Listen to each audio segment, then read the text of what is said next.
رب اشرح لي صدري ويسر لي امري واحلل عقدة من لساني يفقهوا قولي واجعل لي وزيرا من اهلی۔ السلام علیکم۔ اچھا، اسلام کی جو ہماری روایات ہیں، قرآن احادیث، اس میں بعض اوقات کچھ ایسی روایات آتی ہیں جن کو پڑھ کے سن کے جو کہ سپر نیچرل کہلاتی ہیں، جو سن کے ہمیں ایسا لگتا ہے کہ یہ ایسے کیسے ہو سکتا ہے۔ کوٹ ان کوٹ سائنس میں تو ہمیں اس کا کوئی ثبوت نہیں ملتا، جیسے جن جنات، جہنم جہنم، اور بہت ساری ایسی روایات کہ ایسا ہوا اور ہم سوچتے ہیں ایسا کیسے ہو سکتا ہے۔ تو اسی موضوع پر میں نے ایک آرٹیکل لکھا، انگلش میں لکھا، اسی کی آپ کے سامنے یا اردو میں ترجمہ یا ترجمانی پیش کرنے کی کوشش کروں گا، اور تاکہ یہ جو ہمیں شک و شبہات ہوتے ہیں، خاص طور پہ ایتھیسٹ کی طرف سے یا ایگنوسٹکس کی طرف سے، ان کا ہمیں جواب مل سکے، اور انہی کی اسی قسم کی تمام روایات ایک روایت کے ضمن میں ڈسکس کروں گا، اور تمام روایات جو ہیں انشاءاللہ اس سے کور ہو جائیں گی۔ تو میں آپ کے سامنے یہ ایک بہت تفصیل کے ساتھ آپ کے سامنے یہ ڈسکشن رکھوں گا، تو انشاءاللہ تعالیٰ اس سے کئی ساری جو ہیں ہمارے اس موضوع پر جو ہیں وہ پرابلمس حل ہو سکتے ہیں۔ اس کا موضوع ہے ان چیزوں کا انکار کرنا جو ہمارے علم میں نہیں ہے۔ ان چیزوں کا انکار کرنا جو ہمارے علم میں نہیں ہے، اس سے بالکل مختلف ہے کہ ہم ان چیزوں کا انکار کریں جو ہمارے علم میں ہے۔ ان چیزوں کا انکار کرنا جو ہمارے علم میں نہیں ہے، انسان کئی وجوہات سے کر سکتا ہے، جیسے کہ تکبر ہو اس کے اندر، یا اس کو اپنا نقطۂ نظر بدلنے کا شوق نہ ہو، وہ نہ چاہتا ہو کہ اپنا طرز زندگی بدلے، یا وہ سست ہو، وہ نہ چاہتا ہو کہ اس کے اوپر غور و فکر اور تدبر اور غور و فکر کرے، اور بہت سی وجوہات ہو سکتی ہیں۔ لیکن ایک بات ہے کہ جب آپ کسی ایسی چیز کا انکار کریں کہ آپ کو اس کا علم نہ ہو، تو آپ کے اندر جو ہے وہ خود اعتمادی اور کانفیڈنس نہیں ہوتا۔ لیکن اگر آپ کسی ایسی چیز کا انکار کریں کہ جس کا آپ کے پاس علم بھی ہے، اور آپ اسے صحیح طریقے سے جانتے بھی ہیں، اور پورے یقین و وثوق کے ساتھ آپ کو اس کا علم ہے، تو اس چیز کا انکار یا رد آپ منطق کے ساتھ کر سکتے ہیں، بامقصد طریقے سے کر سکتے ہیں، خود اعتمادی سے اور کانفیڈنس سے کرتے ہیں۔ کیوں؟ کیونکہ آپ کو حق کا پتہ ہوتا ہے۔ اچھا، ماضی میں کچھ لوگ، اگر آپ انہیں یہ بتاتے کہ ہم 7 سمندر پار لوگوں سے باتیں کر سکتے ہیں، ان کی لائف تصویریں دیکھ سکتے ہیں، وہ آپ پہ ہنستے۔ یا آپ انہیں بتا سکتے کہ ہم لوگ دنیا میں ایک جگہ سے دوسری جگہ اڑ کے جا سکتے ہیں، تو وہ آپ پر ہنستے۔ اور اس کی وجہ کیا تھی کہ ان کو آج کی جو ماڈرن ٹیکنالوجی ہے اس کا ان کے ذہن میں کوئی آئیڈیا ہی نہیں تھا کہ یہ کس طریقے سے چلتی ہیں۔ اسی طریقے سے چھوٹے سے بچے جو ہیں، ان کو آپ بلوغت کے بعد کی جو احساسات ہیں اس کا ان کو، یعنی آپ اس کو ان کو نہیں سمجھا سکتے، کیونکہ ان کے شعور میں ابھی تک وہ بات آئی نہیں کہ بلوغت کے بعد انسان کیا محسوس کر سکتا ہے۔ لیکن اس سب کا مطلب یہ نہیں ہے کہ جو اصل حقیقت ہے وہ وہی ہے جو آپ نے سوچی ہے۔ اصل حقیقت تو اپنی جگہ ہے، بے شک آپ کو اس کا علم ہو یا نہ ہو۔ ہم لوگ مثال کے طور پر کچھ جذبات ہیں ہمارے، جیسے کہ پیار کے، کسی چیز سے محبت ہونا، ایکسائٹمنٹ ہونا، پیشن ہونا، ہمیں پتہ ہے یہ ساری چیزیں، یہ احساسات موجود ہیں، لیکن اس کو کوئی سائنس کے ذریعے بتا نہیں سکتا کہ یہ واقعی میں اصل میں کیا چیز ہے، یہ احساسات کی اصل ڈیفینیشنز کیا ہیں۔ اسی طریقے سے کچھ ایسے کانسیپٹس ہیں جیسے ڈارک میٹرز کی اسپیس کے اندر، ہمیں نہیں پتہ وہ اصل میں کیا چیز ہے، یا پھر لیکن ہمیں پتہ ہے کہ وہ موجود ہے۔ اسی طریقے سے ہمارا جو کانشیسنس ہے، ہمارا ہوش میں ہونا، ہم سب کو پتہ ہے وہ ایک حقیقت ہے، لیکن ہم اس کی تعریف نہیں کر سکتے کسی سامنے کہ یہ چیز کیا ہوتی ہے۔ اسی طریقے سے ہمیں ایگزیکٹلی نہیں پتہ کہ وقت کی اصل تعریف کیا ہے، تاکہ ہمیں پتہ ہے وقت اپنا ایک وجود رکھتا ہے۔ اسی طریقے سے جس طرح ہم ماضی کے لوگوں کی بات کرتے ہیں، اگر کوئی مستقبل سے ہمارے پاس آ جائے اور ہمیں کوئی ایسی عجیب و غریب کانسیپٹس ہمارے پاس لے کے آئے جن کا ہمیں بالکل بھی کچھ الف بے بھی نہ آتی ہو، تو ہمیں وہ شخص پاگل لگے گا۔ اسی طریقے سے اب اگر آپ اسلام کی طرف آ جائیں، اسلام ہمیں بتاتا ہے جنت کا، جہنم کا، جنات کا، فرشتوں کا، اور اسی طریقے کے دوسرے عجیب و غریب، مطلب کوٹ ان کوٹ، یعنی عجیب و غریب، جس کو کچھ لوگ کہہ سکتے ہیں عجیب و غریب ان کانسیپٹس کے بارے میں بتاتا ہے. تو ان کا انکار کرنے کے بجائے ہم یہ کہہ سکتے ہیں کہ سائنس ابھی اس حد تک نہیں پہنچی کہ اس نے ان چیزوں کا ادراک کر لیا ہو. ہمارے علم میں یہ چیزیں نہیں آئیں اس طریقے سے کہ ہم لوگ اس کو سائنس کے ذریعے ان کو معلوم کر سکیں. جس طرح کہ اگر آپ کسی شخص کو ماضی میں جا کے کہیں کہ یار ایک حاملہ عورت کے پیٹ کے اندر یا کسی بھی انسان کی جسم کے اندر اس کے بغیر کاٹے دیکھا جا سکتا ہے تو وہ سمجھے گا آپ ایک جادوگر ہیں. لیکن آج ایک عام آدمی بھی C T scan, M R I scans, ultrasounds ایسی ٹیکنالوجی کے ذریعے ایک انسان کے جسم کے اندر دیکھ سکتا ہے، ایکس ریز کے ذریعے دیکھ سکتا ہے. لیکن حقیقت کیا ہے؟ یہ پوری کی پوری دنیا، حقیقت یہ ہے کہ پوری کی پوری دنیا ایک ایک چیز جو اس میں ہو رہی ہے، ایک ایک کام، وہ ایک معجزے سے کم نہیں. کیوں؟ ایک بیج کا ایک درخت یا پودا یا پھل پھول میں بننا، تبدیل ہونا، یا ایک بچے کا ماں کے پیٹ کے اندر نشو و نما پانا، ہمارا انسان کا بڑا ہونا، ایک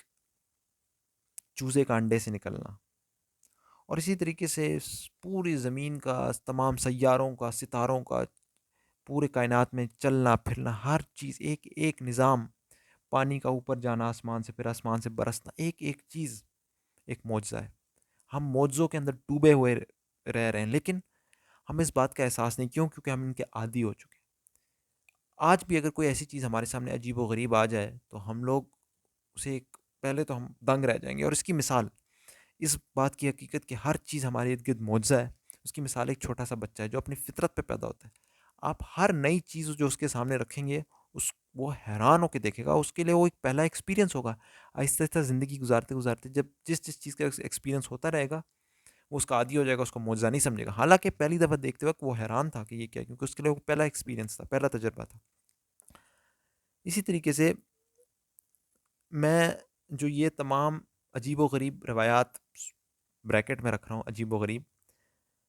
جو اسلام میں ہیں، ان تمام جتنے بھی اس پہ اعتراضات ہوتے ہیں ان سب کو سمجھانے کے لیے ایک روایت آپ کے سامنے لاؤں گا، صحیح بخاری کی حدیث نمبر 3199. اور اس کے ذریعے تمام ایسی روایات کا یہ جو ہے نا مسئلہ حل کر دوں گا جو اس پر ملحدین وغیرہ کی طرف سے آتا ہے، بے دین لوگوں کی طرف سے. اور وہ روایت کچھ ایسی ہے کہ حضرت ابو ذر فرماتے ہیں کہ رسول اللہ صلی اللہ علیہ وسلم نے مجھ سے فرمایا سورج کے غروب ہوتے وقت کہ تمہیں پتہ ہے کہ یہ سورج کہاں جاتا ہے غروب ہوتے وقت؟ تو میں نے کہا کہ اللہ اور اس کے رسول صلی اللہ علیہ وسلم بہتر جانتے ہیں.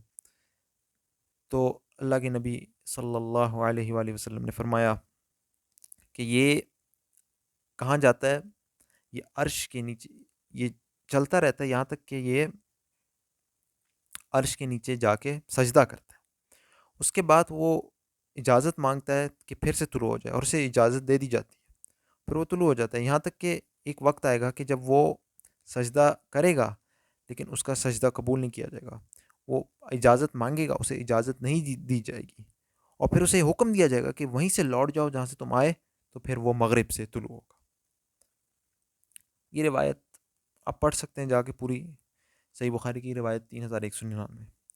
اب پہلی بات یہ ہے کہ سب سے پہلے تو جو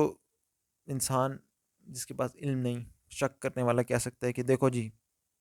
زمین جو ہے وہ ہلتی ہے، سورج اپنی جگہ ساکن ہے، زمین ہل رہی ہوتی ہے. آج ہمیں پتہ ہے سورج نہیں طلوع ہوتا غروب ہوتے تو زمین ہلتی ہے، وہ کہہ سکتا ہے. اور لیکن حدیث میں ہے کہ دیکھو سورج ہلتا ہے، یہ دیکھو، وہ شک ڈال سکتا ہے. دوسری بات، وہ شک ڈال سکتا ہے کہ دیکھو جی حدیث میں تو ایک ایسی تصویر بنائی گئی ہے کہ زمین جو ہے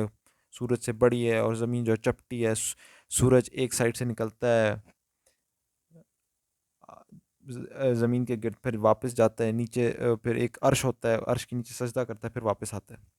اس طرح کی ایک تصویر دی گئی ہے. اب اس کو حل کرنے کے لیے جو شخص ایسی باتیں کرے اسے نہ تو اس حدیث کی کوئی سمجھ آئی، نہ وہ زبان کا استعمال سمجھتا ہے کہ زبان کیسے استعمال ہوتی ہے، انسانی زبان آپس میں بات چیت کی، نہ وہ یہ سمجھتا ہے کہ منطق لاجک کیسے کام کرتی ہے، اور نہ ہی وہ سائنس سمجھتا ہے. سب سے پہلی بات آپ یہ دیکھیے کہ جب آپ یہ کہیں کہ زمین ہلتی ہے اور سورج اپنی جگہ ساکن ہے تو آپ کی بات بالکل غلط ہے.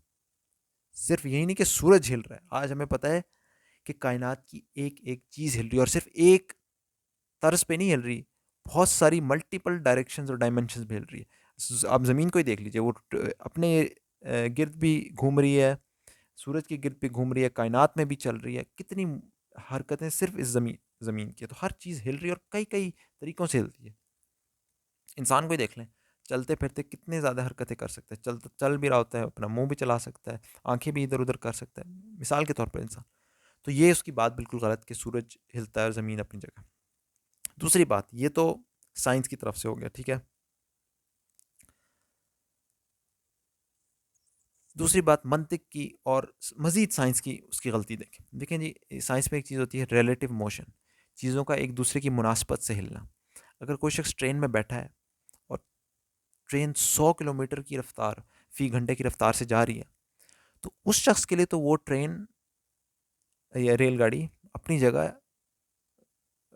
وہ نہیں ہل رہی، وہ کیونکہ وہ ریل گاڑی کے ساتھ چل رہا ہے، لہٰذا اس شخص کے لیے تو ریل گاڑی 100% 100 کلومیٹر فی گھنٹے کی رفتار سے نہیں چل رہی، اس کے لیے تو ٹرین ساکن ہے۔ جو شخص باہر کھڑا ہے، ہاں اس کے لیے وہ ٹرین 100 کلومیٹر فی گھنٹے کی رفتار سے چل رہی ہے۔ یہ تو ایک ریلیٹو موشن کی بات ہے۔ اسی طریقے سے جو سورج ہے، ہم چونکہ زمین پہ ہیں، ہمارے لیے سورج ہل رہا ہے ریلیٹو ٹو اس، ہماری مناسبت سے ہم زمین پر ساکن ہیں، لیکن سورج ہمارے ریلیشن سے سورج ہل رہا ہے۔ یہ تو منطق کی بات ہوگی، لیکن اگر آپ زبان کی بھی بات کریں تو ہماری زبان کو نا ہماری سائنس پر جانچا یا پرکھا نہیں جا سکتا، کیونکہ ہم جو باتیں کرتے ہیں، جب کوئی کہتا ہے کہ آج سورج طلوع ہوا، سورج غروب ہوا، ٹھیک ہے، آپ لیبارٹری میں جا کے کسی سائنٹسٹ سے کہیں یا لوگ اس نے تو یہ کہا ہے کہ سورج طلوع ہوا، سورج غروب ہوا، تو اس نے بھی وہ بھی کہے گا میرے بھائی یہ زبان کی بات ہے، سائنس کی بات نہیں ہے۔ تو جب ہم کہتے ہیں کہ سورج غروب ہوا، طلوع ہوا، یہ زبان کی بات ہے، اس سے کوئی سائنس غلط یا صحیح نہیں ثابت ہو جاتی، سب کو پتہ ہے سائنس میں الگ بات ہے۔ جس طریقے سے آپ کہیں کہ یار یہ میرا بیٹا بڑا شیر ہے، آپ کا مطلب یہ ہوتا ہے کہ بڑا بہادر ہے، آپ کا مطلب یہ نہیں ہوتا کہ جی جا کے ٹیسٹ کرا لو لیبارٹری میں، یہ شیر ہی نکلے گا اندر سے، یہ جسمانی طور پر شیر ہے۔ ظاہری بات ہے، یہ زبان کی الگ بات ہوتی ہے، سائنس کی الگ بات ہوتی ہے، ٹھیک ہے، نہ وہ اس کو زبان کو سمجھتے ہیں نہ سائنس کو۔ دوسری بات، اگلی بات، اور یہ بات سمجھنا بڑی ضروری ہے، یہ کہ سائنس جو ہے نا، جس کو ہم سائنس کہتے ہیں، یہ تجربات اور مشاہدات اور کے ذریعے علم حاصل کرنا، پھر اس سے نتائج نکالنا، یہ چیزیں نتائج تو دیتی ہیں، لیکن وہ نتائج حتمی یا فیصلہ کن یا الٹیمیٹ فائنل نتائج کی حیثیت کبھی بھی نہیں رکھ سکتے، اس حساب سے کہ سائنس بھی بدلتی جاتی ہے، بدلتی جاتی ہے، اور سائنس جس چیز کو آج سچ کہتی ہے کل اس کو جھوٹ کہتی ہے، اور جس کو آج جھوٹ کہتی ہے کل اس کو سچ کہہ سکتی ہے۔ تو سائنس ہمیں حتمی اور آخری فیصلہ کن بات نہیں کرتی، لیکن اسلام 1400 سال سے وہی ہے، اس نے جو بات کی وہ ساری کی ساری فیصلہ کن اور حتمی ہے۔ ہمارے علم میں آہستہ آہستہ بات آتی رہے گی وقت کے ساتھ، لیکن اسلام نے جو بات کہہ دی وہ اپنی جگہ ہمیشہ سچ رہے۔ اچھا، اس کے بعد جب کوئی شک کرنے والا، کوئی ملحد، کوئی ایتھیسٹ، کوئی بھی شخص ان روایات پر شک کرے، تمام روایات کی میں بات کر رہا ہوں آپ کو سمجھانے کے لیے، اب آپ تمام روایت کو اسی بات پر پرکھیں۔ وہ جب یہ کہے کہ یار یہ سائنٹیفکلی غلط ہے، سورج جو ہے وہ یہ ثابت نہیں کہ سورج کسی عرش کے نیچے جا کے سجدہ کرتا ہے، یہ کہیں سے ثابت نہیں، تو سب سے پہلی بات یہ، جب آپ ایسی باتیں کرتے ہیں تو کیا سائنس نے اللہ کا عرش جو ہے وہ دریافت کر لیا؟ کیا has it discovered the throne of Allah? کیا سائنس نے سورج کا سجدہ کرنا دریافت کر لیا؟ ہیز اٹ ڈسکورڈ کہ سورج کس طریقے سے سجدہ کرتا ہے؟ تو جب ایک بات آپ کے علم میں ہے ہی نہیں، تو آپ یہ کیوں یہ دعویٰ کیسے کر رہے ہیں کہ جی نہیں سائنس میں تو یہ ہے نہیں؟ آپ کی حد، آپ کے علم کی حد تک تو یہ بات نہیں ہے، لیکن کیا سائنس نے اس کو ڈسکور کیا، پروو یا ڈس پروو کیا؟ ٹھیک ہے، اسی طریقے سے آپ نے یہ کس طریقے سے سوچ لیا کہ جو عرش ہے اللہ کا کوئی مٹیریل چیز ہے، یہ جو ہمارے ایلیمنٹس ہیں، ہمارے مادے ہیں، اسی سے بنا ہوا ہے، اور اسی وقت اور زمان و مکان کے ساتھ قید ہے، اسی وقت اور زمان اور مکان کے اندر، یہ آپ نے کہاں سے ایزیوم کر لیا؟ اور اسی طریقے سے جو ملٹیپل ڈائمنشنز ہیں، 3 ڈائمنشن سے زیادہ جو بڑھ کر ہیں، وہ کیا ہم نے اندر جا کے دیکھ لیا، تجربہ کیا ہوا ہے؟ اتنی ساری چیزیں ہمیں نہیں پتہ۔ آپ نے جتنی سائنس پڑھی ہوگی، آپ نے دیکھا ہوگا جتنا ہمیں پتہ ہے اتنا ہمیں نہیں بھی پتہ، اتنی چیزیں ایسی ہیں جو ہمیں پتہ نہیں بھی ہیں۔ تو اس کے باوجود آپ کس طریقے سے یہ دعویٰ کر سکتے ہیں ان روایات میں یہ کہا گیا، یہ کہا گیا. اتنی ساری چیزیں ایسی ہیں جن کا ہمیں علم ہی نہیں، ادراک ہی نہیں. یہ نہیں پتہ کہ ملٹیپل ڈائمنشنز کے اندر کس طریقے سے انسان محسوس کرتا ہے، یا وہ جو عرش ہے وہ کوئی مادہ، کوئی ایسی چیز ہے جو ہمارے ہی مادوں سے بنی ہوئی ہے، یا اس زمان اور مکان اسپیس ٹائم کے اندر جو ہے وہ قید ہوئی ہوئی ہے. ان چیزوں کا جب ہمیں پتہ ہی نہیں تو اس پر ہم دعوے کس طریقے سے کر سکتے ہیں؟ اسی طریقے سے ان چیزوں پر ہم بغیر علم کے کس طریقے سے کامنٹ کریں گے، جبکہ اللہ سبحانہ و تعالیٰ جو ہر چیز کا جاننے والا ہے، اس نے اپنے رحم و کرم سے ہمارے اوپر کچھ ایسی روایات کھول دی جن کا ہمیں پتہ نہیں تھا اور پتہ بھی نہیں لگ سکتا تھا، کیونکہ ہمارے پاس ابھی تک وہ علم نہیں پہنچا. اس نے ہمارے اوپر غیب کے کچھ حصے کھول دیے، تو بجائے اس کی کہ اس کا شکر کریں، ہم آگے سے تکبر کر کے کہتے ہیں یہ تو جھوٹ ہے. آپ دیکھیں، بات جس چیز پر فوکس کرنی چاہیے تھی اس پر ہم نے فوکس نہیں کیا، کہ دیکھو سورج جیسی بڑی مخلوق، ہماری تو کیا حیثیت، ہم تو اتنے چھوٹے سے ہیں، ہماری تو کوئی حیثیت ہی نہیں سورج کے حجم کے سامنے. سورج جیسی بڑی مخلوق اگر اللہ کو سجدہ کرنے سے انکار نہیں کرتی، تو اگر ہم جیسی چھوٹی سی مخلوق اللہ کو سجدہ کرنے سے انکار کر دے تو ہمارا اللہ سبحانہ و تعالیٰ ہمارے ساتھ کیا کر سکتا ہے؟ سوچنے کی بات تو یہ. اچھا، اسی طریقے سے یہی بات جو ہے اس تمام باقی روایات پر اپلائی ہوتی ہے جن کا ابھی ہمارے تک علم نہیں پہنچا. ہم نے نہ جنت دیکھی اپنی آنکھوں سے، نہ جہنم دیکھی اپنی آنکھوں سے، نہ فرشتے دیکھے اپنی آنکھوں سے، نہ ہم نے رسول اللہ صلی اللہ علیہ وسلم کی وہ اسراء و معراج کا سفر دیکھا اپنی آنکھوں سے. پر اس کا مطلب یہ نہیں کہ ہمارے علم کی جو حد ہے وہی حقیقت کی حد ہے، اور اس چیزوں کو ان چیزوں کا انکار کرنا جو ہمارے علم میں نہیں ہے، اس سے حقیقت کا انکار نہیں ہو سکتا. آنکھیں بند کر کے یا علم نہ ہونے کی وجہ سے ہم یہ نہیں کہہ سکتے کہ جس چیز کا ہمیں نہیں پتہ وہ چیز وجود ہی نہیں رکھتی. اچھا، اب بڑی بڑی خوبصورت بات کہوں، اور شاید یہ آخری باتوں میں سے ہے، لیکن آپ کے سامنے ایک، شاید سمجھے میری بات کا سارے لب لباب ہی یہ ہے، اور وہ یہ ہے کہ قرآن کی ایک آیت ہے، اور بہت خوبصورت بات میں کرنے لگا ہوں. اعوذ باللہ من الشیطان الرجیم. قرآن کی آیت ہے، سورہ یونس کی آیت نمبر 39،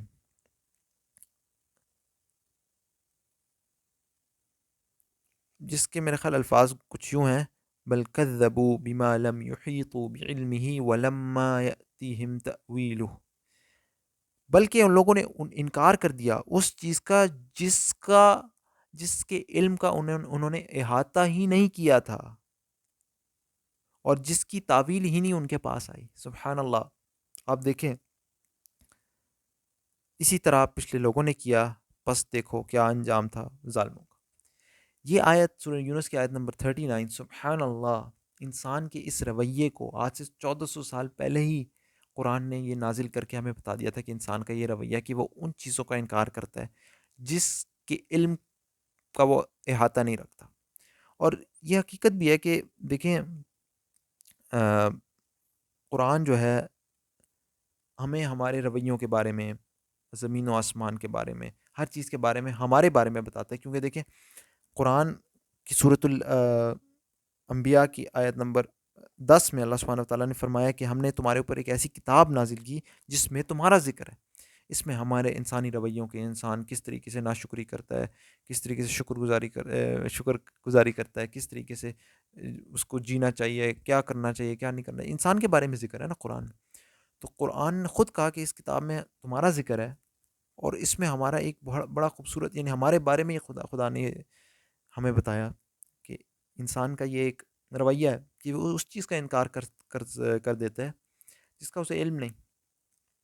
تو سبحان اللہ، یہ بات، یہ رویہ ہمیں قرآن آج سے 1400 سال پہلے بتا چکا تھا کہ لوگ اس طریقے سے کرتے ہیں. اب اگر ہم لوگ یہ سوچیں کہ یار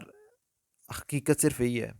اتنی محدود، تو پھر دنیا میں جتنے بھی لوگ ہیں، 8 بلین 9 بلین، اس کا مطلب دنیا میں جتنی حقیقتیں ہیں وہ انہی کے اندر قید ہو کے رہ جاتی ہیں. حتیٰ کہ ہمیں پتہ ہے کہ ایسا نہیں ہے. ابھی بھی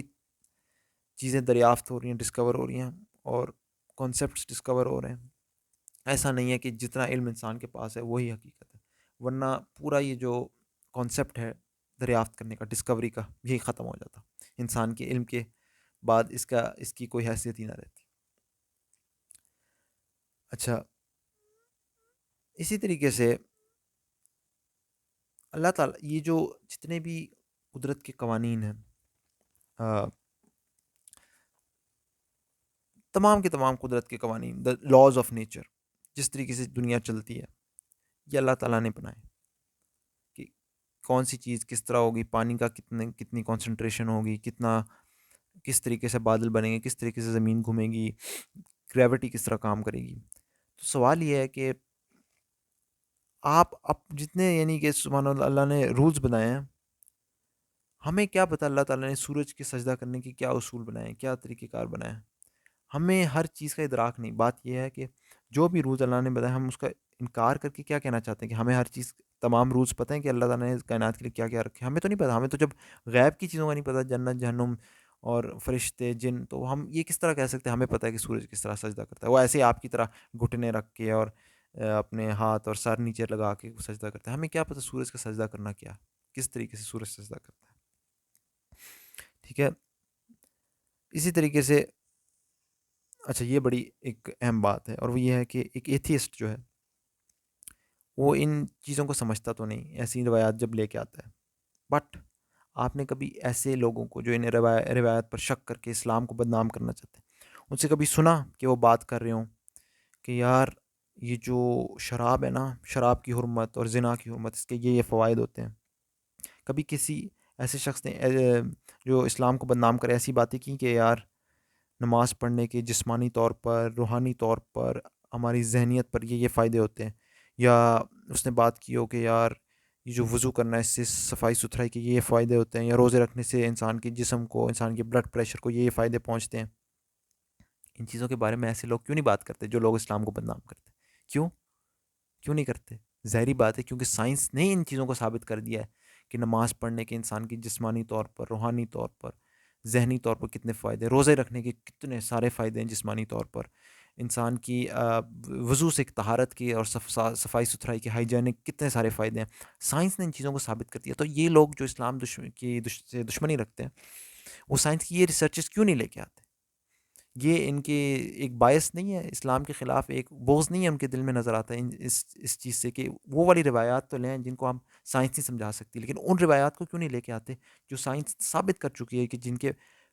فائدے ہمارے سامنے سائنس کے ذریعے آ چکے ہیں؟ تو ان کو لے کے آئیں، ان کے بارے میں بات کریں۔ آپ کیوں نہیں بتاتے کہ جوئے وغیرہ سے انسان کی ذہنیت پر جو ریسرچز نے بتایا کس کس قسم کے ایسے ایسے اثرات ہوتے ہیں، جیسے نشے سے ہوتے ہیں، وہ چیزیں سامنے لے کے آئیں۔ نشئی اثرات ہوتے ہیں جوئے کے، جس کو اسلام نے 1400 سال پہلے حرام قرار دے دیا تھا۔ تو اسی طریقے سے آخر میں بس میں یہ بات کروں گا کہ انسان جو ہے نا، کرنے کا کام کیا، ہم اسی چیز کے مکلف ہیں۔ لا یکلف اللہ نفسا الا وسعها، سورہ بقرہ میں اللہ کہتے ہیں کہ انسان اسی چیز کا مکلف ہے جس کا جتنی اس کی وسعت ہے، ٹھیک ہے نا؟ تو ہمیں اپنی کرنٹ جتنی ہمارے پاس علم ہے اور جتنی ہماری سمجھ ہے، اسی کے حدود کے اندر رہتے ہوئے جو ہم کر سکتے ہیں حقیقت تک پہنچنے کے لیے، وہ کرنا چاہیے۔ وہ کیا ہے؟ قرآن کے اندر اس کے وہ لغوی معجزات، لنگوسٹک میریکلز دیکھیں، اس کے سائنٹیفک میریکلز دیکھیں، اس کے نیومیریکل میریکلز، اس کے تاریخی معجزات، ہسٹوریکل میریکلز، اور تمام باقی معجزات جو قرآن میں ہیں، ان کو دیکھیں، ان کو اسٹڈی کریں کہ دیکھیں کس طریقے سے آپ جا کے دیکھیں، ڈسکور کریں، اور اس کے لیے اس سے آپ نتائج اخذ کریں، بجائے کہ ان چیزوں پر جو ہمیں جن چیزوں تک ہمارا علم کی رسائی نہیں، ان کو دیکھنے سے کیا فائدہ یا نقصان ہونا۔ اصل میں تو ہمیں انسان کی ضرورت کیا ہے؟ نماز، روزہ، حج، زکوٰۃ، جن کو ثابت کر چکا ہے سائنس بھی کہ ان کے فوائد ہیں۔ ان باقی روایات کو جن کو آپ شک کے اسلام کو بدنام کرنے کے لیے لاتے ہیں، اگر وہ ہمیں نہ بھی پہنچتی تو اس سے ہماری عملی زندگی میں تو فرق نہیں پڑنے والا تھا۔ اسی طریقے سے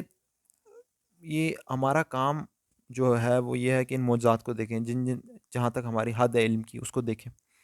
اور اس کو ڈسکور کر کے اس کے بعد جب ہم خود بخود اس نتیجے پہ پہنچیں گے کہ انسان اس طریقے کا کلام نہیں لے کے آ سکتا، تو ہم خود ہی مان جائیں گے کہ باقی جو تمام چیزیں اس میں کہی گئی ہیں، جس کا ابھی تک سائنس نہیں جہاں تک پہنچ سکی، جہنم، جنت، جنات وغیرہ، وہ بھی سچ ہوں گی۔ اور اس کے لیے میں انشاءاللہ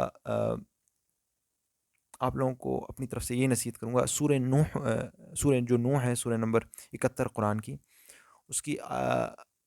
اس میں جو لفظ نوح علیہ السلام کا جو لفظ آیا پورے قرآن میں، اس کا آپ معجزہ دیکھیں، نیومیریکل معجزہ، ایک عددی معجزہ ہے قرآن کا، اس سے سٹارٹ کریں، باقی بھی دیکھیں نیٹ پہ جتنے آپ کو معجزات ملتے ہیں، بہت بڑا معجزہ ہے، اس کو چونکہ ایک میتھمیٹیکل معجزہ ہے، اس کا کوئی انکار نہیں کر سکتا، وہ آپ جا کے دیکھیں، میں انشاءاللہ اس ویڈیو کی ڈسکرپشن میں بھی وہ معجزہ ڈال دوں گا، اور اسی طریقے سے یہ جو آرٹیکل میں نے لکھا ہے یہ بھی انگلش میں لکھا ہے، اس کو بھی میں ڈسکرپشن میں ڈال دوں گا، اور اسی طریقے سے یہ جو ویڈیو میں نے بنائی ہے آپ سمجھ لیں کہ اس کا جو مجھے جس چیز نے مجھے موٹیویٹ کیا ہے بنانے کے لیے، وہ ایک ویڈیو تھی جو میں نے دیکھی، عربی میں تھی وہ ویڈیو، تو اس ویڈیو کو بھی اٹیچ کر دوں گا ڈسکرپشن میں، اگر آپ چاہیں تو کسی سے ترجمہ کروا کے وہ ویڈیو بھی اس کو بھی سمجھنے کی کوشش کریں، بہت بہت پیاری ویڈیو تھی، شاید اسی کی وجہ سے میں مجبور ہوا یہ ویڈیو بنانے کے لیے، کوشش کرتا ہوں کہ میں نے اس ویڈیو میں اس ویڈیو کا جتنا جو بنیادی پیغام تھا وہ آپ تک پہنچا دیا ہوگا، نہیں کیا ہو اگر میں نے اس کا حق نہ ادا کیا ہو تو آپ وہ عربی والی ویڈیو جو ہے دیکھ لیں، کسی سے اس کا ترجمہ کروا لیں، بہت پیاری ویڈیو ہے، اور یوٹیوب پہ پڑی، اس کا بھی میں انشاءاللہ لنک ڈسکرپشن میں اس کا لنک ڈال دوں گا۔ تو بات بس مختصر سی یہی ہے، یہ آپ کے سامنے رکھنا چاہتا تھا کہ سوچنے کے طریقے جو ہے نا انسان کے، اس کی اندر کی جو خباثت نفس ہے وہ اس کو غلط طریقوں پہ بھی لے جا سکتی ہے، اور اگر وہ واقعی سچا اندر سے پاک صاف صحیح ہدایت حاصل کرنا چاہتا ہو تو وہ انہی طاقتوں کو جو اللہ نے انسان کو دیے استعمال کر کے عروج پر بھی پہنچ سکتے ہیں، مرضی اس کی ہے کہ وہ فضول باتیں اور فضول سوچیں اور فضول سوچوں کی وادیوں میں نکل کے اپنا آپ بھی برباد کرے اور اپنی عاقبت بھی برباد کرے۔ تو بہرحال یہ ساری چیزیں میں آپ کو ساتھ ڈسکرپشن میں بھی شیئر کر دوں گا، اللہ تعالیٰ سے دعا ہے کہ اللہ تعالیٰ ہمیں شک و شبہات سے نکال کر اور یقین جو ہے وہ عطا کرے، اور اسی طریقے سے میں نے قرآن کی معجزات پر سورہ فاتحہ کی اور سورہ آیت الکرسی پر بھی میں بھی کام کر رہا ہوں، 2 کورسز بھی بنائے ہیں، سورہ فاتحہ چونکہ مکمل ہو چکا ہے وہ بھی میں انشاءاللہ ڈسکرپشن میں ڈال دوں گا، آیت الکرسی انشاءاللہ وہ بھی عنقریب مکمل ہو جائے گا۔ وہ لغوی معجزے ہیں، لغوی معجزے دیکھ کر آپ حیران ہو جائیں گے کہ یار اس طریقے سے کون بات کر سکتا ہے، ایسی بات، اور آپ اس کے اندر نظام دیکھیں گے کس طریقے سے زبان استعمال ہوئی ہے، آپ دنگ رہ جائیں گے اور سوچیں گے کہ یار یہ چیز کوئی انسان کے بس کی بات نہیں۔ تو ان چیزوں کو دیکھا کریں، جتنا آپ صاف دماغ سے، صاف سوچ سے، ان بائسڈ تھنکنگ سے ان چیزوں کو اپروچ کریں گے تو انشاءاللہ حقیقت آپ پر کھلے گی، اور پھر آپ کا کام اس کو قبول کرنا ہے۔ اللہ تعالیٰ ہمیں یقین عطا فرمائے اور ان شک و شبہات کی وادیوں سے نکالے۔ ویڈیو لمبی ہو گئی لیکن مقصد یہ تھا کہ پیغام پہنچایا جائے ان لوگوں کو جو ایسی روایات پیش کر کے شک میں لوگوں کو ڈالنا چاہتے ہیں۔ سبحانک اللہم و بحمدک، اشہد ان لا الہ الا انت، استغفرک۔